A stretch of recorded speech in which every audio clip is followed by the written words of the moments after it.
If you find yourself having the same fight over and over in your relationship, or maybe you have the same problems come up from one relationship to the next, then you may be caught up in the relationship loop of doom. This is where one person, let's say this person has an avoidant attachment, and this one has an anxious attachment.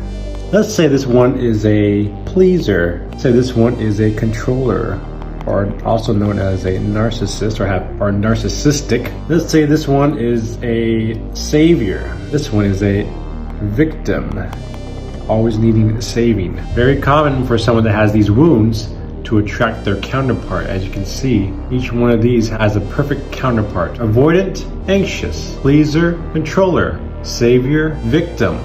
Counterparts. Now keep in mind that an avoidant isn't always a pleaser or a savior, and an anxious is not always a controlling narcissist or acts like a victim. This is just one common example. One more thing. Unemotional. There we go. Very emotional. Counterparts. Relationships are counterparts being attracted together. So how this loop of doom starts is one person begins feeling overwhelmed emotionally and they start doing their coping behavior, right? Their trauma patterns. So this person might withdraw, getting consumed in work or sports or friends, various activities around alone time. And so when this person does this, it will touch this person's triggers around feeling alone, not feeling seen, not feeling heard, abandonment wounds. And when these emotions get triggered, it will cause these behavior patterns, these trauma coping patterns. Those behaviors might look like projecting emotion, projecting anger, sadness, crying. They may also start to get very critical of this partner. When this person starts doing these behaviors,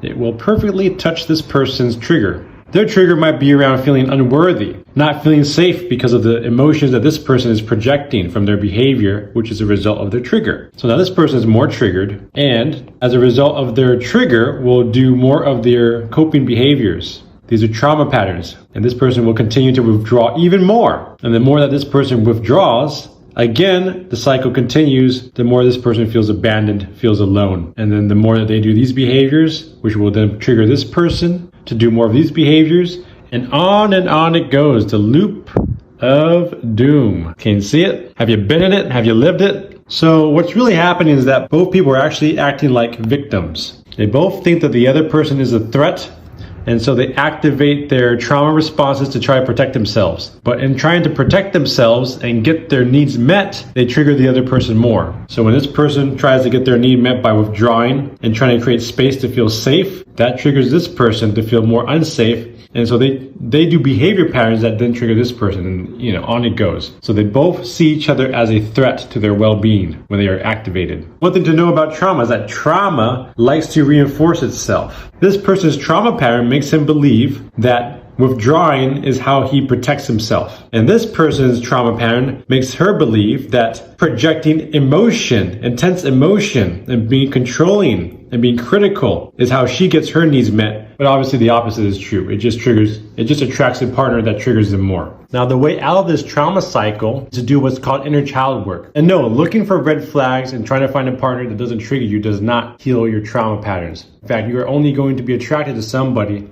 that triggers you because that trauma is still unresolved. And remember, trauma likes to reinforce itself. That means if you have trauma inside you, you will do you will have beliefs and behavior patterns that will seek out people, places, and things to trigger it. It's the nature of trauma. Trauma likes to reinforce itself. So until you heal the trauma, you're going to see repeating patterns of triggers in your life over and over again. How do we heal the trauma? Inner child work. That means providing the needs for yourself that your parents were not capable of. Essentially, reparenting yourself.